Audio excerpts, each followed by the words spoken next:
and welcome to Match Fishing TV. And in the second half of the night show, we've got a special guest, but let's get the ball rolling by going straight into the Drennen knockout final. Joined in the studio by Tom Scully. Hello. And Matt Godfrey. Evening. Who were both there reporting on the event, and it was a bit of a belt, wasn't it? It was a fantastic match. Awesome match. Real gripping finale to what's been a brilliant competition this year in terms of weights, hasn't it? You know? We were like being at cinema watching a thriller, wasn't it, at the last 10 minutes? It was. I mean, the nice thing, similar to last year, you know, you didn't know who'd won come the weigh-in. You know, we were all calling different people, and even as we were weighing in, we got it wrong. We both sort of thought Steve Barraclough had just edged it. But as it turned out, Robbie Griffiths took the verdict by... I mean, last week, when you two were skiving off at Docklow running it, we were talking about the format of it. And obviously you've got 4 anglers in the final, 2 on each bank, and then they swap over for the second That's day. right. So, I mean, it looked... there was obviously one favoured bank, wasn't there? The bigger weights on day one came off which bank was it? Well, actually, the match was won on day one off the least favoured peg on the least favoured bank, which really took to spanning in the works. Big time. The first day, I mean, the way it's done, you've got peg 6 and peg 8, which are normally perhaps the 2 better pegs, you'd say. And you've got Ian Didcott on peg 6, and you've got Robbie Griffiths on peg 8. Them two had a real ding-dong battle early in the match. But Robbie just started to pull away later, didn't he, really? Caught some big fish down the edge. Yeah. And then on the opposite bank, you've got peg 24 and peg 26. And 26 is probably the most unfavoured peg on the lake. And Steve Barraclough were on that.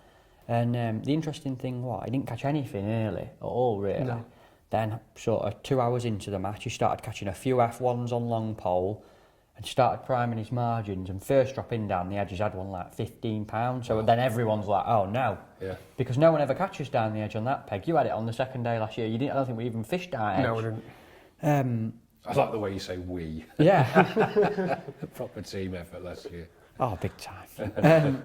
And then, so that made it really exciting. And Steve's ended up catching half a dozen big fish down the edge, and he's renowned for that, Steve Barraclough. And he ended up winning the first day with £102. And at that point, would your money have been on him? Yes, without a shadow of a doubt. 100%. He fished an absolutely brilliant match. One of the best displays of match fishing I've seen, I'd say, that day. Just to keep his cool, because it's such a tense atmosphere there, because although you know you need to catch a big weight over 2 days, you're also keen not to blow your chances by not putting anything in the net, so you can't really go for it. You know, it's a really difficult call, isn't it, that first day? Big time. And he's just kept picking fish off, even though other people seem to be catching more, you know. Then he's gone down that edge and really made it work. So when he's won the first day, did the other 3 think, actually, this is going to take some catching up now? The margins were very small, really. Robbie Griffiths was just £10 behind. Robbie ended up with 91.5. He also caught some big edge fish. On the opposite bank, yes, the weights were lower. Ian Didcott had 76.7 and Warren Martin had 75.10, but... They're going into the better pegs the following day, in theory, yeah. Yeah, definitely. Okay, so day 2 dawned, and too close to call for the first couple of hours, yeah? Another really close start, wasn't it? Yeah, it were interesting because obviously Ian and Warren, who had the lowest 2 weights on day 1, were on quite favourable pegs because Ian was on Steve Barraclough's peg, so he's thinking, well, I might catch these big fish today, I've got a chance of winning. Yeah. Warren's moved over to where Robbie was, and Robbie caught £91 the day before, so if Warren catches £90, all of a sudden he could win it. Steve Barraclough's £10 in front anyway, but on an iffy peg, so he just needs to keep ticking over to keep himself in it, and Robbie's well in contention and on a decent peg, so he's thinking, well, I could win it as well, and literally everyone was super confident, and it was so exciting, wasn't it? Yeah, just couldn't call it, you know, because a lot of them spent time fishing for silvers as well in between. So there were no gaps. So. Yeah, and that's what made it so difficult, really, because you see people netting fish, but although you can see roughly what they're catching, you don't know whether they're this big, or whether they're an F1, or, you know, it's hard to it's call. Deceiving as well. In Docklow, there's these big old F1s, and they're like big backs on them, big wide fish, and you net them, and you think that's probably a couple of pound, and I bet it's more like 4 when you weigh them. They're massive. But to cut a long story short, you know, the match between Ian, Robbie and Steve was close all the way through. The man who surprised us, though, was Warren, wasn't it? Warren Martin. I don't know where he got them from on second day. Now, I was walking round and I got him down for having £30 in his net. And then I think Matt and Grant were similar. Yeah. And his bankman said, oh, he's got £70. What? Where's where's that come Like, from? Joe, come and get cameras on Warren. We couldn't work it out, could we? But he did. He ended up weighing on the second day 73.7. And he put a late charge and he was only sort of £12 off, wasn't he? Yeah. £12 off winning. So The brilliant thing about this, of course, is Match Fishing Live was filmed at the final over 2 days, and as it's gone on, it's kind of, I guess, it's kind of focused more in on the leading anglers. Yeah. yes, it has. It'll be great to out. Hence the need to get Joe running round the back with the camera. Oh, right, Joe burnt a few calories. He supped a few pints of Guinness on the night before, Yeah, but but he he got rid of burns it all off on the second day. But yeah, that's out end of next week, the next Match Fishing Live, which goes into real detail about the rigs, tactics, etc. So that'll be well worth a watch. And but Robbie, from what I saw on Facebook, he left it late. He sort of a big fish, literally in the last minute or so. Yeah, well, that were on the first day, Oh, was actually, that? yeah. Oh, okay. Literally, we're fishing down the edge on the first day, and like 10 minutes to go, he's got one down the edge, netted it and everything. And I think he tangled his rig, so he's quickly swapped his rig over from another one, made another one up from something he'd got on his roost, dropped back down the edge with minutes to go, add one, dropped back down the edge with 30 seconds to go, and you can see it on the footage. Joe's got this really interesting footage. He drops in, misses a bite, just lifts his rig up, and he only lifts it 3 or 4 inches to strike, drops it straight back in, and it goes under and he hooks it, and they shout time. So it's literally seconds, and it's a carp like £6, and he's ended up winning the event by just over £6. Yeah. Yeah. It's well amazing, isn't it, how close it can be. Oh, scary. So well done, Robbie. £5,000 for doing that, and Steve just behind with £1,000. It's a hell of an event. Definitely. Obviously, highlight of your career to date, winning that last year. Absolutely, yeah, it was. I'm glad you mentioned that, Roger. I wasn't going to mention it, but you know. Well, you've not had a great season thus far. We thought we'd better get it in. Absolutely. So, yeah, well done, lads. Great event. Okay, and this weekend just gone, we had the first round of the Preston Innovations pole fishing pairs. Yeah, that was an amazing match again, wasn't it? For the time of year. Nigel Harvey, who runs Barston, always says to me, you should have some pole-only matches here in October. But traditionally, the matches we run through the winter don't really start until November, do they? No. But we couldn't actually get the weekend we wanted, so we booked this date. And I'll tell you what, we'll be booking it again, won't we? In October. It's ridiculous. Absolutely ridiculous. You can't believe what a difference fishing only a pole makes on a big open water venue like that. We had it at Larford last year, didn't we, as well? Everyone were like, probably won't catch out lads on there, and it were brilliant.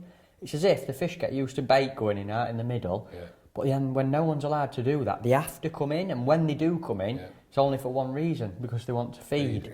And you look at the weights, I mean, Andy Powell won the match with £92, 12-ounce of skimmers, which is... That's a ridiculous weight. Yeah, and they're not all that big, are they? No. A lot of them are like 6 ounce to a pound. Yeah. In fact, there's an explosion. It surprised me, because last year there were some massive fish caught, real big Bremen F1s, weren't they? Yeah. But I remember the year before that, in the summer, a lot of people were catching these sort of 4-6 ounce fish. Yeah.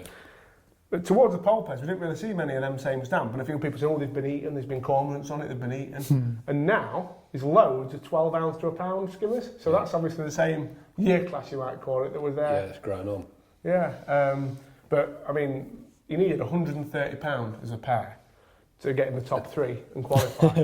The winning pair were Andy Power and John Harvey, who actually won the pole fishing pairs overall 2 years ago. Yeah. Second place, Adam Wakeler and Des Shipp, who were last year's champions of the pole fishing pairs. So they had £130 9 ounce. So you've got, the top 2 were, they've answered them for 2 years, and the 2 pairs who've won were the first 2 pairs. That's good for us though, because they're out at Wayne, aren't they? So we might have a chance of And the going pair through. that came third and are not a bad outfit, are they? They're just good at drawing them. So Alan Scotthorne and John Arthur. So they weren't a million miles behind, so a couple of ounces. No, £130 6, so really close. Them 3 go through to the final at Woodland View, and as Matt says, the nice thing is now, anybody looking Those at big entering, loads have all gone. entering the qualifiers, they don't have to fish against them for a place in the final. So. No, and if people want to enter, they can go onto the Pole Fishing magazine website. They can, and there's another round at Barston, actually. I think it's November the 5th or November the 6th, that's Saturday. So that should be a really good match. Excellent. Okay, lads. Well, we'll take a break, and when we come back, we'll have a guest in the studio. See you in a couple of minutes.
Welcome back.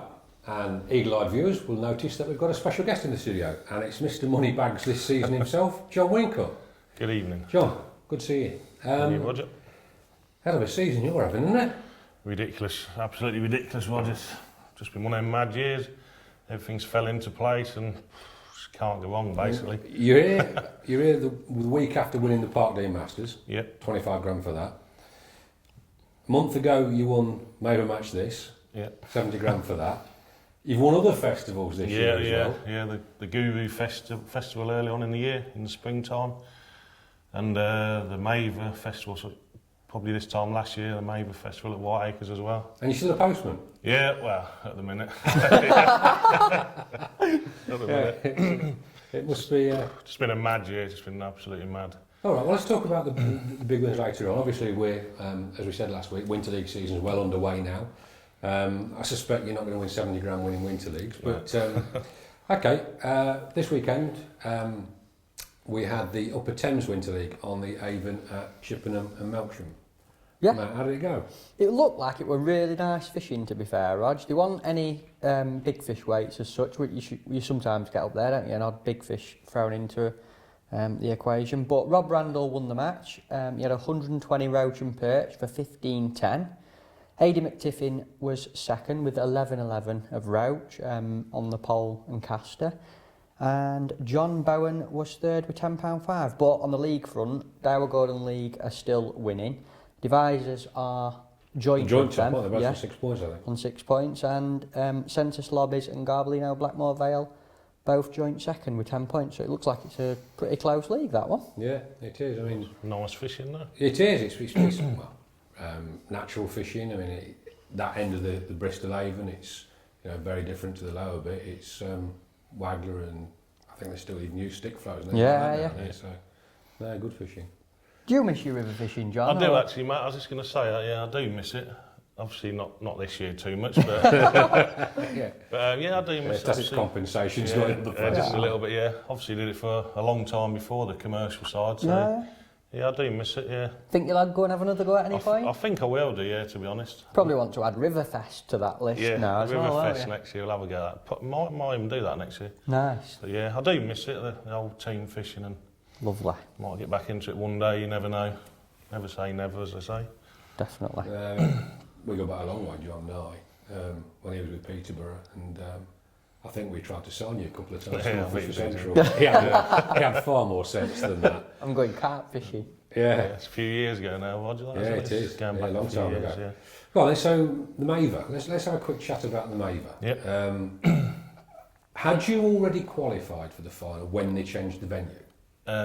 Yes, I had, yeah. So you've gone in for it. As far as you're concerned, you're fishing at Larford. Yeah. You know it's going to be big money, but I don't think anybody knows exactly how much money it's going to be. No. How did you feel when they changed the venue? It was a bit of a strange one, but I don't think it's much of a surprise to a lot of people, obviously, what happened at Maver. But it was okay, to be honest. It didn't bother me. Hayfield would, of course, have been closer for you to practice, Yeah, wouldn't it? practice-wise, Hayfield was closer. It's not a long step up the A1 not from at all, Peterborough no. to Doncaster. And I did know Larford quite well, obviously qualified the last 2 years for the final at Larford, but things happened and we was going to Hayfield and that was it really, so job to do and get on with the practicing. And I hadn't actually practiced before the final had moved, so that didn't matter too much. No wasted days or anything. I hadn't wasted any time, so it was basically job to do and crack on with the practicing. And It's a great event, and very, very polished now. oh, unbelievable. It's unbelievable now. I think the first few years were good, but this year I think, obviously me saying it's the best final ever, but I think a lot of people have said the same thing. You know, the feedback I got from our guys that were there filming, and it was just slick. It was very, very nicely done. They got a brilliant place there, Nolly and Robin. It's a brilliant venue, the fishing's brilliant, everywhere's looked after well, and it's just perfect venue really, to be honest, for the final. I actually miss it. I still think it's the best venue that Fishermania have ever used. Yeah, yeah. You know, although the Arena Lake at Cudmore lends itself, I just think Hayfield, it's such a hotbed of match fishing around there. People are interested. You get big crowds at events in that area. Definitely. Yeah, there's a lot of people from that way fishing. Obviously, like I say, the history behind Hayfield is there, and I think that will come into it on the day. Everyone was thinking back to the Fishermanias, and it all added to the excitement, I think. And the fishing was just unbelievable. Well, one burning question I've got to ask you, John. What sort of tactics did you use in that match? Dead simple ones, to Really? be honest. Yeah. I'd practice, and you were there, so you know, I'd practice, and I knew that short line was going to work. There's loads of fish all around the lake on that short line. I think basically it was a short line and a feeder chuck, and maybe a little bit of long pole fishing, but didn't really come into the equation. Awesome. On the day, it was actually just a short pole. Never picked another... Never picked nothing up. I picked just one ring up at the start. Went in, and they just kept went coming. in, kept coming, they kept coming. Had a little dodgy spell the last hour, but I think the damage had already been done, so it didn't matter too much. But just kept getting bites all day long. Because a lot of people thought it were really close between you and Jamie Hughes on the next peg. Did you think that you was ahead, or...? It's a strange one, so I didn't look around once for 4 hours. I kept hearing the tannoy with Jon Whincup, Jamie Hughes, and I thought, oh, obviously it's close. And I never actually looked around until the last hour. It started going a bit funny. So then I started looking around, Then I thought it was really close then, but looking back on it, it wasn't as close as everyone was saying. I think I had a nice lead going into the last hour. Awesome. Then he caught me back up, and then it could have gone either way then, I think, real late on. But At what point does a £70,000 cheque sink in? I don't know, I'll let you know in a few years' time, I think. Still not. It's ridiculous, isn't it? Yeah, well ridiculous amount of money. Incredible. Okay, let's talk about more mundane matters for a second. Saw Valley Winter League, obviously one of the stalwart Winter League's been around for an awfully long time. Got some good sides in it as well. It certainly has. There's always some nice close banter in this one as well, especially at the minute. You've got Matrix Dynamite Trentman, who have got a team of raring young guns. You've got Camasan Starlets, who've got a few traditional River Soar boys in there, and Quorn, who's the local team, and it looks like they're having a really close battle.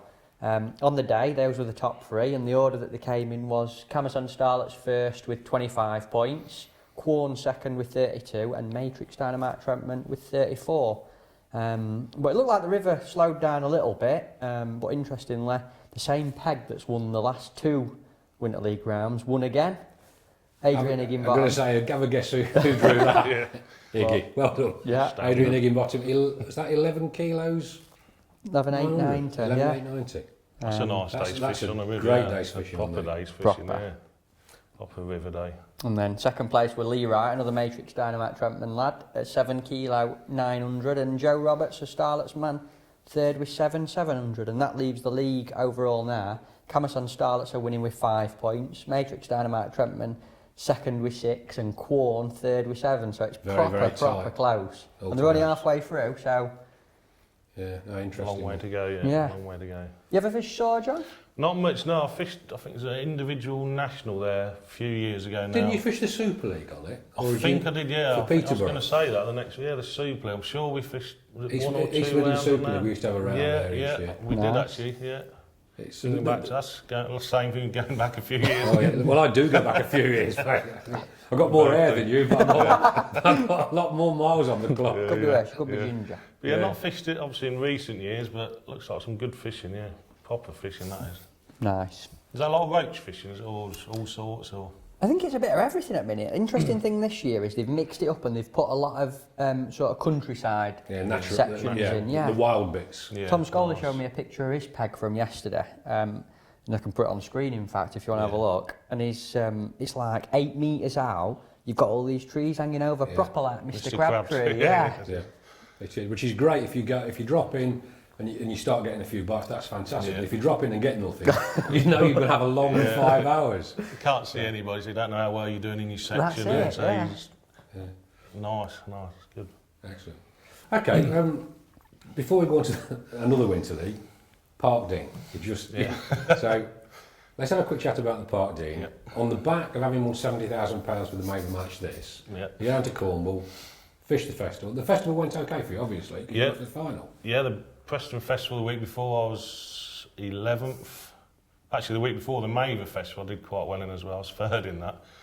But the Preston Festival, I was 11th, which was good enough. So you've had 2 weeks down there, basically, Yeah, in the run yeah, to the party. so, So all you people in Peterborough that have not had your post, that's why. Right, yeah. So I've had a good 2 weeks leading up to it. 11th was good enough. It's not really about the top 10 on the Preston Festival. Top 24, that's all you need to be in. I just snuck in 11th, so yeah, we was in the final on the Saturday and away we went. So. Now this one, you drew a peg that you fancied, didn't you? I personally, I didn't fancy when I drew it, but when I actually when I got to it, then I started fancying. It was in a little narrow neck, and I think it's been one off there. I might be wrong, but I think Neil Machin won off there a few years ago. It's one of the few pegs that you could target with a long pole, you can reach the far bank with 16 metres. So that's when I was setting up, I really fancied it. I thought, I'm the only peg that can touch the far bank, basically. Yeah. So I'm overhanging brambles, I could get right tight against it, and I did, I really fancied it. I know when Tom was doing the broadcast from there on YouTube, sorry, on Facebook, at the draw, there were a lot of people that really fancied where they're drawn, and you seem to be very quietly confident. Yeah. And then watching the match pan out, it was this guy's in his comfort zone. This guy's. Yeah, I suppose I've done that sort of fishing a lot over the last few years. Just fishing up to feed, just pinging pellets in regular and lifting, dropping, and just getting an odd bite, an odd big carp. It's the sort of thing I've done a lot of likes of decoy lakes. And so I felt comfortable. I thought, got a chance here. When the match started, I really felt this could be a chance. And it wasn't so much. It wasn't close at all, was it? Not in the end, no. It was a bit of a slaughter. It spoilt a good match, to be fair. 40 odd pound was second. What did you have? 93. 93 or 92 something. Yeah. Yeah. So it spoilt a really good match. Sorry to be fair. about that match. Sorry. I know you was there again, and but yeah, it's just another ridiculous match. And like I say, 2 hours to go. I think I was that far ahead.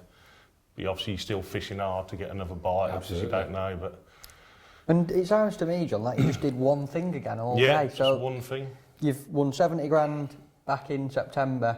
Yeah. Picking one top kit up and then same again. Same again. You think about this, Matt. I mean, you win enough matches, and we're going to be talking about another one in a minute. But the truth of the matter is, when Plan A works, you take some stopping. Yeah. You're normally there or thereabouts. If you're on a match and you're on Plan B and Plan C, you ain't winning. No. Unless something miraculous happens.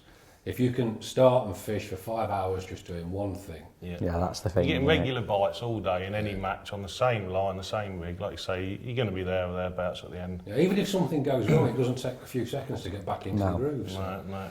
So that was another 25,000. Yeah, another nice day at the office. Nice holiday? You haven't got any holiday time left, have you? No, I haven't actually, no. Just had a nice little weekend at Skeggy. I don't think that counts, but... No, that's not a holiday, that's doing time, isn't it? That's it. Yeah, don't tell the missus that. That was her treat. Oh, bless her. No, brilliant, well done. And the phenomenal run continues, so... Incredible. Go for it. Well done, mate. Last of the winter leagues that we've got a report through to talk about. And by the way, match organisers, if you want us to get your events on the show, matchfishingtv@dhpub.co.uk. Goes to Matt's inbox and we can have a chat about it.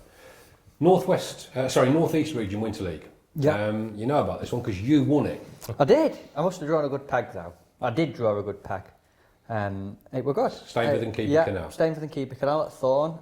First one I've fished actually of our Winter League this year, so good start. I had £14.11, a lovely day, nice simple day. Got a few perch next to my keep net, plenty of roach on bloodworm out in the middle of the canal, and about a dozen nice fish on emp in the last hour, so a really simple match, dead nice. Drew a good peg, 204 up on the boats, although I didn't have a boat and I had a few issues with some hedge strimmers and stuff. I showed you that video earlier, didn't I? Let's cut into that video just for a couple of seconds because it did get quite noisy. Oh yeah, have a listen at this.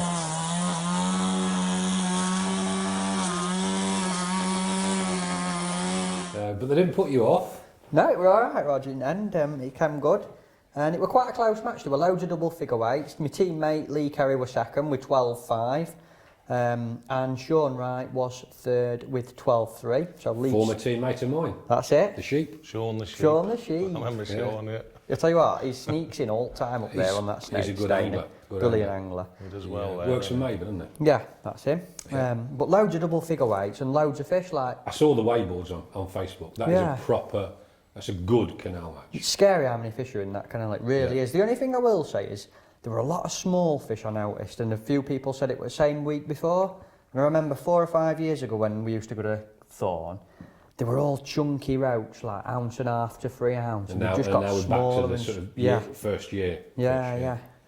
Which is interesting. But on the team front, Drennen Barnes, my team, won on the day with 16 points. Brownie Ossett were second with 22 and Census North third with 26. So after a slow start, Barnsley are now in front. Yes, we are. On the league front, we've got 6 points and a lead in. Census North second with 9 and Brownie Ossett third with 10. But there's a spanner to throw into the works with this league because we've got another one on Thorn.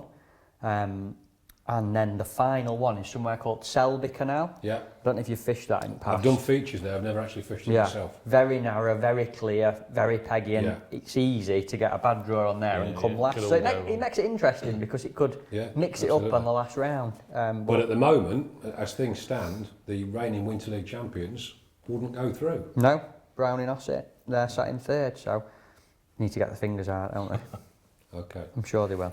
Well, thanks for coming in, John. No It's been problem. great chatting to you. Well, thank you. And that's it for this week. We'll see you in a week's time.